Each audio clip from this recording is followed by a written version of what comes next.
क्योंकि आज जो है लोकतंत्र की सही मायनों में जीत हुई है।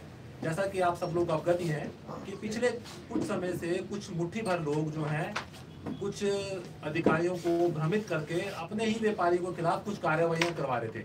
जैसे कि कोई दुकान बंद करवाने का मुद्दा हो या कोई और मुद्दा हो, तो उनके कान भर के अपने ही व्यापारियों के खिलाफ वो कार्रवाइयां करवा रहे थे। और साथ में जो अगस्त माह में कुछ हमारा जो इलेक्शन हुआ था, उन लोगों ने उस पर ही कुछ सवालिया निशान खड़े कर दिए थे। ये चुनाव जो थे पूरे लोकतांत्रिक और सोसाइटी एक्ट के मुताबिक ही हुए थे। उन्होंने कुछ संबंधित अधिकारियों के कान भर के उसको आज घोषित करा दिया। आज बहुत ही खुशी का दिन है और लोकतंत्र की सही मायनों में जीत हुई है। माननीय उच्च न्यायालय ने उस आदेश पर रोक लगा दी है और मैं आप लोगों के माध्यम से उन अधिकारियों से भी अनुरोध करूंगा, आग्रह करूंगा कि वह ऐसे लोगों से सावधान रहें, क्योंकि यही कुछ लोग, चंद मुट्ठी भर जो लोग हैं, उन अधिकारियों की छवि जो है व्यापारियों में खराब कर रहे हैं। अब मैं अपने उप प्रधान श्री विनय जी से कहूँगा कि वह इस बारे में थोड़ी डिटेल से आपको बताएं। धन्यवाद। सबसे पहले आप सबका हाथ जोड़ के धन्यवाद करता हूँ कि कम समय में आपने हमारे लिए फिर भी समय निकाला। अभी जैसे कि आपको पंकज जी ने बताया कि भी क्या हुआ, कैसे हुआ, मैं सिर्फ इसको बहुत ही थोड़ा समय लूँगा आपके लिए कि भी जो भी हुआ है वो ठीक नहीं था, वो हुआ था उस समय, क्योंकि सबको पता है कि भी सभी बाजार वालों ने हमारे समर्थन दिया था और हमें चुना गया था। दूसरे ग्रुप ने उसको नहीं सही माना, वो क्या काम था क्या नहीं वो उन्हीं को पता होगा, ना हम उनके बारे में ज़्यादा बोलना चाहेंगे। परंतु एक बात करूँगा कि जैसे पीछे एक अभी आपके सामने बीजेपी के बहुत ही बड़े कार्यकारिणी के एक सदस्य ने यहाँ पे आपके द्वारा सभी के सामने एक मीटिंग रखी थी, प्रेस कॉन्फ्रेंस करी थी, तो उसमें भी बहुत बोला गया था कि डीसी ऑफिस चौक में पीछे एक आपको याद होगा कुछ समय पहले वाल्मीकि के द्वारा काफ़ी हंगामा हुआ था। तो जो वाल्मीकि समाज के बंदे थे तो 3-4 घंटे लगे उनको, कम से कम भी उन्होंने रास्ता रोका रखा और कूड़ा घेरा। तो उसमें जो बड़े सदस्य थे बीजेपी के, उन्होंने यहाँ पे आपके सामने बोला कि भाई वो कुछ कांग्रेस के 5 लोग गिने हुए 4 या 5 लोग थे, उन्होंने पहले कूड़ा गिरवाया और उसको फिर उठवाने चले गए और उनको मनाने चले गए। तो मैं उनसे पूछना चाहता हूँ कि कम से कम आप उनका नाम ही ले देते। वो कम से कम 5-4 लोग है कौन? जाने वाले तो सिर्फ हम 5-4 लोग ही थे कि भी चलो वाल्मीकि समाज के बंदे खड़े हैं, उनको कोई जरूरत है, और हम अपनी तरफ से व्यापार मंडल की तरफ से उनके पास गए और हमने मेरे ख्याल से 20 मिनट लगाए होंगे। उसमें आप लोग भी उस समय वहीं पे थे, प्रेजेंट थे। 15 या 20 मिनट में हमने उनको समझाया, रास्ता खुलवाया और उनको थाने की तरफ ले गए और थाने में जाके उनकी कंप्रोमाइज़ की बात करी। और जिसके साथ उनका मारपीट हुई थी उसने बकायदा लिखत में क्षमा याचना भी मांगी है, सब कुछ किया। और फिर उसके बाद सब कुछ ठीक होने के बाद और एक इतने बड़े बीजेपी के नेता अगर ऐसे बोलें कि भी कांग्रेस के लोग, तो मैं उनसे पूछना चाहूँगा कि कौन है वो कांग्रेस के लोग? कांग्रेस के लोग तो कोई भी नहीं थे उसमें, एक सिर्फ मैं अकेला कांग्रेस का था जो कांग्रेस से समर्थन करता हूँ, आपस में मतलब मेरे उनके विचार मिलते हैं तो मैं कांग्रेस ही हो गया। तो बड़े भाई कुशल जेठी जो है इतने पुराने बीजेपी के हैं, तो वो तो बीजेपी से थे, वो कांग्रेस ही बन गया आज, है जी। पंकज जी थे, क्या वो भी कांग्रेस से बन गए? उधर आप देख सकते हैं बंटी जी हैं, वो भी बीजेपी के कार्यकर्ता है, क्या वो भी कांग्रेस के बन गए? सुरेश सबसे पुराने जो कि आप देखते हैं बाजार के काफ़ी माने में में व्यापार मंडल के साथ भी रहे और इलेक्ट्रॉनिक एसोसिएशन के आज ये प्रेसिडेंट भी रहे हैं, आज भी हैं ये, और बीजेपी के बहुत ही पुराने कार्यकर्ता है। अपनी ड्यूटी की कॉन्स्टिट्यूंसी अपने डॉक्टर सैजल साहब से पूछिए, क्या ये भी कांग्रेस ही हैं? या विक्की जी हमारे ब्रदर, छोटे भाई हैं, ये जो बीजेपी के साथ इतना काम करते रहे, चलते रहे, क्या ये भी कांग्रेस ही हो गए? क्या उनके बोलने से सब कांग्रेस ही हो गए? जो कि ऐसा नहीं होना चाहिए था। हम वाल्मीकि समाज के लिए थे क्योंकि वो एक हमारा बहुत बड़ा अंग है, वो भी हमारा। अगर हम उनको समर्थन नहीं देंगे या साथ नहीं देंगे तो हमें तो दिक्कत आ जाएगी, हम कोई काम नहीं कर पाएंगे। अगर वो नहीं लोग होंगे तो हम कुछ भी नहीं कर पाएंगे। हमें अपने स्वयं कूड़ा उठाना पड़ता है और कूड़े को कहाँ रखेंगे, वो तो दिन रात करके हमारे लिए खड़े हैं। अगर हमने 20 मिनट उनके लिए निकाल भी लिए तो उसमें कौन सी आग लगी थी? बल्कि वो तो इतने बड़े थे, भाई साहब हैं, कार्यकारिणी के सदस्य हैं, नेता हैं, बीजेपी के मान्य नेताओं में से है, उनको आना चाहिए था वहां पे, वो तो आए नहीं। वह बातें लूटने के लिए, वाहवाही लूटने के लिए तो उन्होंने बहुत अच्छी बात कही थी, कांग्रेस नेता थे। और कौन कूड़ा गिराता है आज की डेट में? बताओ, अगर कूड़ा गिराना होता तो हम बोलते उन्हीं के घर में गिर दो, पर ऐसा नहीं हुआ। मैं उनसे हाथ जोड़ के विनती करूंगा कि भी ऐसे शब्दों का उपयोग मत करें और अब इतना अच्छा व्यापार मंडल अगर बाजार को मिला है तो उनको साथ देना चाहिए। ये नहीं कि भी हा हुल्ला करके दुकानदार को परेशान करना है। दुकानदार को ना परेशान करके वो हमारे साथ जुड़े और चले हमारे साथ, हम उनके साथ हैं। और मेरी उनसे हाथ जोड़ के विनती है, जिनके लिए वो शब्द यूज़ करते हैं वो दूसरे शब्द जो है वो अब बोलना बंद कर दें, उनको अपना काम करने दें और वो अपना काम करें। धन्यवाद।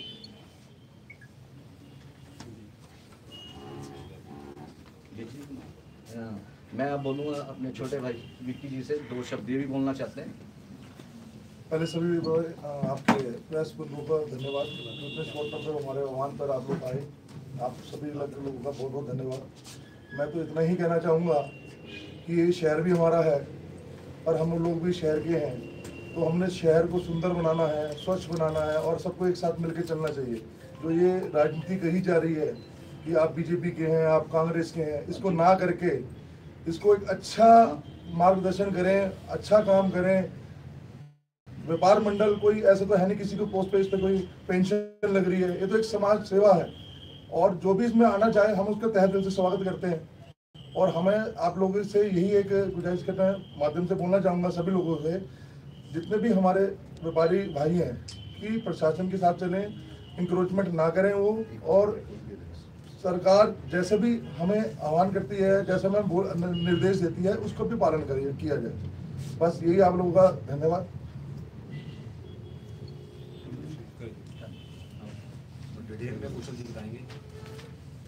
आप सभी पत्रकार साथियों का बहुत बहुत धन्यवाद। शॉर्ट नोटिस में आपको सूचना दी गई क्योंकि हमें कल शाम को ही शिमला से टेलीफोन आया था। जो हमारे पिछले दिनों चुनाव हुए थे, आप एक एक स्थिति से वाकिफ है उसमें, और ये लोकतांत्रिक देश है और हम इस लोकतांत्रिक देश के और इस समाज के एक हिस्से हैं। हमने जो चुनाव किए थे वो हमने ओपन चुनाव कराए थे, लेकिन कुछ जैसे पंकज जी ने कहा, कुछ लोगों ने षड्यंत्र करके, कुछ अधिकारियों को गलत जानकारी देके हमारे खिलाफ इतने भारी षड्यंत्र रचे कि अंतोगत्वा प्रशासन ने हमारा चुनाव रद्द कर दिया। लेकिन आज लोकतंत्र की जीत हुई है, हमें माननीय उच्च न्यायालय ने राहत प्रदान की है और हमें आशा है कि भविष्य में भी हमें माननीय न्यायालय द्वारा एक उचित सम्मान मिलेगा और न्याय की जीत होगी। ये साथियों, चुनाव रद्द करना वो कुशल जेठी या हमारी टीम के लिए एक शर्मनाक बात नहीं थी, ये 1200-1400 दुकानदारों का अपमान था, उन सभी लोगों का अपमान था ये चुनाव रद्द जो किया गया। और हम बार बार अधिकारियों के पास गए और हमने हाथ जोड़े उनके, हमने सारे कागज उन्होंने हमसे मांगे, हमने उनको कागज दिखाए कि हमारे चुनाव सर्वसम्मति से हुए हैं और हमारे को लोगों ने चुना है और इतने हजारों लोगों का हमारे को समर्थन प्राप्त है, लेकिन किसी ने हमारी बात नहीं सुनी और अंत में हमारे पास उच्च न्यायालय के पास जाने के सिवा कोई चारा नहीं था, इस करके हमें उच्च न्यायालय में जाना पड़ा। साथियों, हमारा इतिहास है भारतवर्ष का, हमें मुगलों ने या अंग्रेजों ने कभी नहीं हराया, हमें जयचंदों ने हराया। जो जयचंद दलाल थे, जो जयचंद अंग्रेजों और मुगलों के साथ मिलकर, आज भी उन जयचंदों की औलादें इस समाज के अंदर हैं। हमारा चाहे व्यापार मंडल हो या कोई संस्था हो, हमें ये समझ में नहीं आता कि जब हम व्यापारी हित के लिए बाजार खोलने की अपील करते हैं, जयचंद दुकानें बंद करने की बात करते हैं। क्यों? आप व्यापारी के साथ नहीं है। हमारी अपनी लड़ाई तो हम कमरे में बैठ के लड़ लेंगे, लेकिन व्यापारी के लिए तो इकट्ठे होकर आना चाहिए सामने, अगर व्यापारी हित की बात करते हैं। हम जब हमारे साथ अन्याय होता है, हम बंद की गाल करते हैं तो दुकानें खोलने की बात करते हैं। क्यों? गेस्ट है, इस चीज का जवाब मिलना चाहिए। ऐसा क्यों विरोधाभास है? दो भाइयों की आपस में मन मुटाव है, लेकिन अगर तीसरा दुश्मन अगर हमारे सामने खड़ा हो तो दोनों भाइयों को इकट्ठे होकर पहले तीसरे दुश्मन को मारना चाहिए, बाद में दोनों भाई आपस में लड़के बड़ा फैसला करेंगे। लेकिन यहाँ पर उल्टा काम हुआ। आप व्यापारी की बात करते हैं और उसके बाद उस व्यापारी की गर्दन काटने में भी कोई कसर नहीं रखते। ये आपके सामने सारी घटनाएं पिछले दिनों घटी हैं। लेकिन हम सबका शुक्रिया अदा करना चाहते हैं। हम किसी से टकराव नहीं चाहते हैं, ना हम प्रशासन से टकराव चाहते हैं, ना हम किसी राजनीतिक दल से टकराव चाहते हैं। हम व्यापारी आदमी अपना व्यापार करना चाहते हैं, मान सम्मान के साथ, इज्जत के साथ अपनी रोजी रोटी कमाकर अपने परिवार पालना चाहते हैं, बस समाज की सेवा करना चाहते हैं। लेकिन हमारी गर्दन में कोई हाथ रखेगा तो हम उसकी गर्दन भी मरोड़ेंगे, हम उसको छोड़ेंगे नहीं। बिना मतलब के अगर हमारे को कोई छेड़ेगा तो हम उसको छोड़ेंगे नहीं। हम प्यार के साथ जीना चाहते हैं और प्यार के साथ इस समाज की सेवा करना चाहते हैं, और हम नहीं चाहते हमारा किसी प्रशासन के साथ या किसी राजनीतिक संस्था के साथ हमारा कोई टकराव हो। हम इसी तरह प्यार मोहब्बत से व्यापार करना चाहते हैं। लेकिन साथियों, मुझे एक दो बातें आपसे और करनी है। पिछले दिनों एक भ्रष्टाचारी नेता के चाटुकारों ने एक पत्रकार वार्ता करी और उन चाटुकारों ने यहाँ पर एक शंभू नेता के बारे में जिक्र किया। आज मुझे फक्र है उस शंभू नेता के बारे में कि कम से कम नेता तो है वो, किसी भ्रष्टाचारी नेता का चाटुकार या दलाल नहीं है वो। इस समाज को ऐसे शंभू नेताओं की जरूरत है, चाटुकारों की और दलालों की जरूरत नहीं है। मैं पूछना चाहता हूं कि उस शंभू नेता ने क्या गुनाह किया जो उसके ऊपर आरोप लगाए गए। आप व्यापार मंडल के बारे में सारी चर्चाएं करते हैं उस पत्रकार वार्ता में, लेकिन आखिर में बोलते हैं कि मेरे व्यापार मंडल से कुछ लेना देना नहीं है। अगर आपने कुछ व्यापार मंडल से लेना देना नहीं है तो इतना उत्पाद क्यों? ये कौन साजिशें करवा रही हैं ये उत्पाद इतना? उस उत्पाद का जवाब कौन देगा? ये सारा समाज जानता है इस बात को। लेकिन साथियों, झूठ के पैर नहीं होते, झूठ ज्यादा दिन तक चलता भी नहीं है और आदमी एक ना एक दिन एक्सपोज तो जरूर होगा। सच्चाई सच्चाई रहती है, सच्चाई के साथ भगवान खड़ा है। इस करके हमारी साथ भगवान खड़ा है क्योंकि हम सच्चे थे, हमारे को माननीय उच्च न्यायालय से न्याय मिला। लेकिन हम उन नेताओं से पूछना चाहते हैं जो हमारे खिलाफ पत्रकार वार्ता करते हैं या किसी शंभू नेता के बारे में बोलते हैं, अरे कुछ तथ्य तो रखो, कुछ उजागर तो करो। हमने कहाँ गुनाह किया, कहाँ गलती करी हमने? आप बिना मतलब से आरोप मत लगाओ। सोलन शहर और सोलन के लोग किसी की बापोती नहीं है कि हमारे इशारे के ऊपर या हमारे परिवार के इशारे के ऊपर सोलन शहर चलेगा। है नगर परिषद चलानी हो वो भी हम चलाएं, बघाड़ बैंक चलाना हो वो भी हम चलाएं, व्यापार मंडल चलाना हो वो भी हम चलाएं, भारतीय जनता पार्टी चलानी है वो भी हम चलाएं, कांग्रेस में अगर मैनिपुलेशन करनी है वो हमारे इशारे के ऊपर मैनिपुलेशन हो। कांग्रेस के साथ साठ गांठ के आरोप लगाते हैं, इनको शर्म आनी चाहिए। आप पहले अपने मंचे के नीचे झाड़ू मार के देखें कि आपने कहाँ कहाँ अपने स्वार्थ के लिए कांग्रेसियों के साथ समझौते किए। हमें कुछ नहीं लेना उनकी राजनीति, हम पहले व्यापारी हैं, उसके बाद हमारा राजनीतिक दल है। पहले व्यापारी है, व्यापारी की कठिन से कठिन परिस्थिति में भी हम उसके साथ खड़ेंगे, चाहे हमारे को किसी की भी सरकार हो। अगर व्यापारी हमारा दुखी है, उसके साथ कोई अन्याय हो रहा है, तो हम सब उसके साथ खड़ेंगे, सरकार भले ही किसकी हो। लेकिन जहां तक राजनीतिक पार्टी की दल है, मुझे समझ में नहीं आता कि राजनीतिक दल हमारे व्यापार मंडल की लड़ाई में क्यों कूदते हैं। उनका क्या इंटरेस्ट है व्यापार मंडल के अंदर? आप बोलते हैं हमने व्यापार मंडल से कुछ लेना देना नहीं है। अरे सारा करा धराया आपका। और ये ठीक कहा हमारे पंकज जी ने कि उन प्रशासनिक अधिकारियों को भी आज सोचना पड़ेगा जिनको ये बरगलाते हैं और गलत गाइडेंस करके उनसे गलत निर्णय करवाते हैं।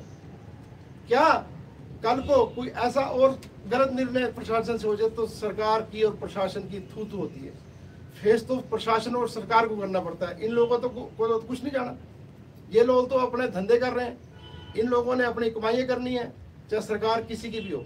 इनकी हर एक सरकार में हर एक जगह सेटिंग हो रखी है। हमने कोई सेटिंग नहीं करनी भाइयों, हमने व्यापार करना और प्रशासन के और जो भी सरकार हो उसके साथ हम अपने मिल के व्यवसाय करेंगे। हमने किसी के साथ कोई टकराव नहीं करना। लेकिन मैंने जैसे आपको पहले बोला कि जो हमारे को छेड़ेगा उसको हम छोड़ेंगे नहीं, उसको उसी की भाषा में जवाब दिया जाएगा। हम ईमान से अपना काम करना चाहते हैं, हमारा किसी के साथ कोई टकराव नहीं है। हम फिर भी बोलते हैं अगर हमारे से गलती हुई तो हम माफ़ी मांगने को तैयार हैं। हमारे को कारोबार चाहिए लेकिन शांति से कारोबार हम करें। हमारे बीच में राजनीतिक दल जो कूदते हैं ना और जो हमारे खिलाफ हमारे व्यापार मंडल में बीच में आके राजनीति करते हैं, हमें उस चीज़ का अफसोस है कि वो आए, व्यापारी हित की बात करें, उसका स्वागत है, हम कोई मना करेंगे। आप व्यापारी हित की बात करो, हम आपके साथ हैं, हम आपका सहयोग करेंगे, आप हमारा सहयोग करो। लेकिन जब हमारे पर कठिनाई होती है, बजाय हमारे साथ देने के हमारे खिलाफ षड्यंत्र रचे जाते हैं। ऐसी क्या आफत आ पड़ी मुझे समझ नहीं आता।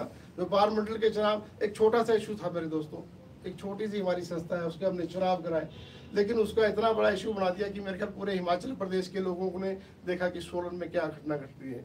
ये कौन लोग हैं इसके पीछे, किन लोगों की साजिश है इसके पीछे, इन लोगों को कम से कम सोचना चाहिए। और देखो सरकार संगठन सब उन लोगों के हाथ में है, हमारे पास तो कुछ भी नहीं है, ना हमारे पास सरकार है, ना हमारे पास कोई संगठन का आशीर्वाद है। और मैं आज इस बात का चैलेंज करता हूँ कि जो लोग ये षड्यंत्र रच रहे हैं उनके ऊपर नेताओं के आशीर्वाद है, उन नेताओं के आशीर्वाद उनके ऊपर से हट जाए। वो एक महीना राजनीति करके बताए मैं आपके जूतों में पानी पीऊंगा, एक महीना राजनीति करके बताए बिना आशीर्वाद के। हमारे ऊपर तो किसी का आशीर्वाद नहीं है। शंभू किसको बोला जाता है? शंभू को एक शंभू तो फख्र की बात है, शंभू को गाली थोड़ी है, मैं तो उसको फख्र की बात समझता हूँ। शंभू नेता तो वो होता है जो खुद सेल्फ अपने आप ही क्रिएट हो, किसी के बिना आशीर्वाद के समाज में काम करे, लोगों के काम करे, लोगों की दुख और कठिनाइयों में खड़ा हो। लेकिन शंभू गाली नहीं है, दलाल गाली है, चाटुकारिता गाली है, तलवे चाटना गाली है, जो कि उनके ऊपर आरोप लगते हैं। हम कम से कम जिस व्यक्ति के बारे में बोला शंभू नेता, नेता तो है कम से कम, उसके ऊपर कोई दाग तो नहीं है, चाटुकार तो कम से कम नहीं है। और जहां तक रही उन्होंने कहा, मैंने सुना कि वो हमारी भारतीय जनता पार्टी का तो मेंबर भी नहीं है। मुझे किसी से सर्टिफिकेट लेने की जरूरत नहीं है, अपना इतिहास याद करें। जब उन्होंने भारतीय जनता पार्टी ज्वाइन करी होगी ना, उस टाइम मैं +2 पास कर चुका था भारतीय जनता पार्टी का। जब इन्होंने भारतीय जनता पार्टी ज्वाइन करी तब तक मेरे ऊपर 4-5 केस बन चुके थे संघर्ष करते हुए। और 1997 में शिव दयाल ट्रस्ट धर्मशाला में भारतीय जनता पार्टी की जिला बैठक के अंदर श्रीमान जी खड़े होकर पूछते हैं कि मैं कांग्रेस का हूँ या भारतीय जनता पार्टी का, मुझे आज बताया जाए।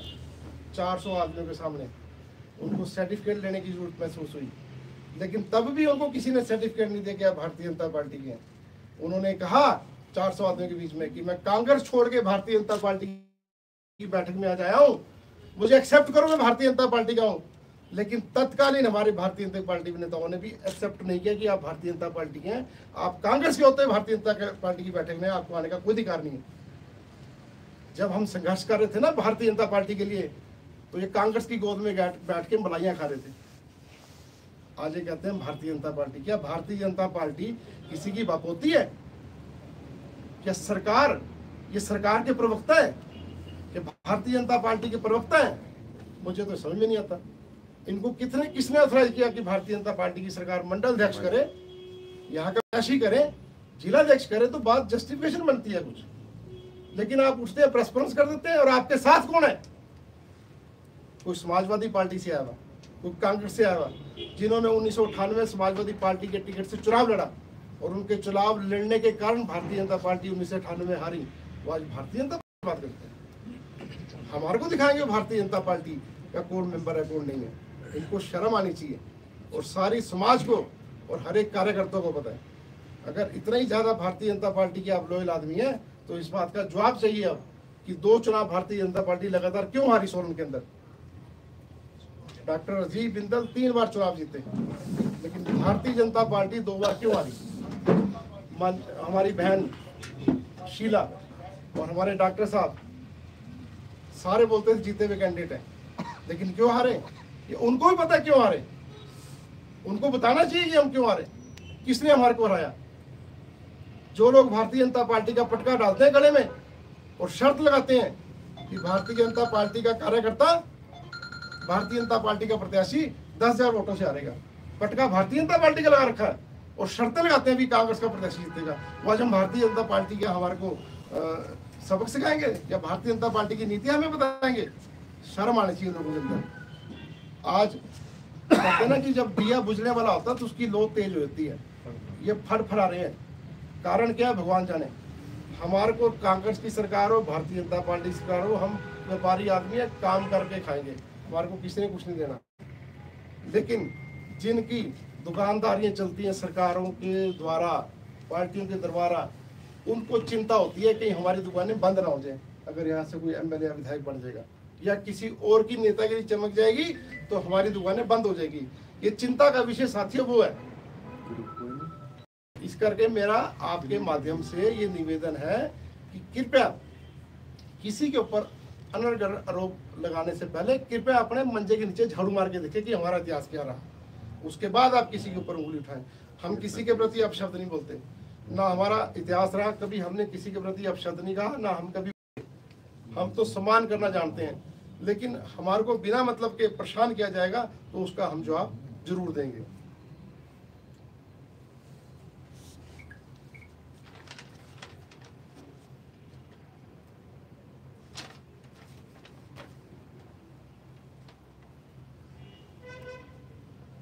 आज दुख साथी इस बात का क्या है कि सोलन हमारा नगर और हमारी कंस्टिट्यूएंसी ना जी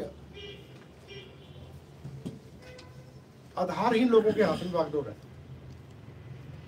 जिस इंसान को साइकिल चलाने नहीं आती उसके हाथ में कार दे दी गई, तो एक्सीडेंट तो वो करेगा ही। जो चरित्रहीन लोग हैं ना वो नैतिकता का पाठ पढ़ा रहे हैं, लेकिन अपने चरित्र के बारे में पहले छानबीन कर रहे हैं कि हमारा चरित्र क्या है और हमारा दुर्भाग्य है, और हम इस राजनीति में नहीं पढ़ना चाहते। राजनीतिक दल जाने अपने हिसाब से अपनी पार्टी को सुधार करेंगे, लेकिन हम व्यापारी होने के नाते हम आपके माध्यम से दोबारा आग्रह करेंगे, हमारा किसी के साथ कोई टकराव नहीं है। भारतीय जनता पार्टी या कांग्रेस ने किसको रखना है, किसको पदाधिकारी बनाना है, वो जाने, उनका जाने काम, लेकिन हम पहले व्यापारी हैं, हम पहले व्यापारी की बात करेंगे। हमारे राजनीतिक दल दूसरे सेकेंडरी चीज है। हम व्यापारी होने के नाते कठिन परिस्थितियों में व्यापारी के साथ हमेशा 24 घंटे खड़े हैं, हम उनके साथ खड़े हैं, उसके लिए हमें कुछ भी कुर्बानी देनी पड़े, लेकिन हम कोशिश करेंगे कि हमारा कभी भी प्रशासन से किसी भी सरकार के साथ कोई टकराव ना हो। और मैं आपके माध्यम से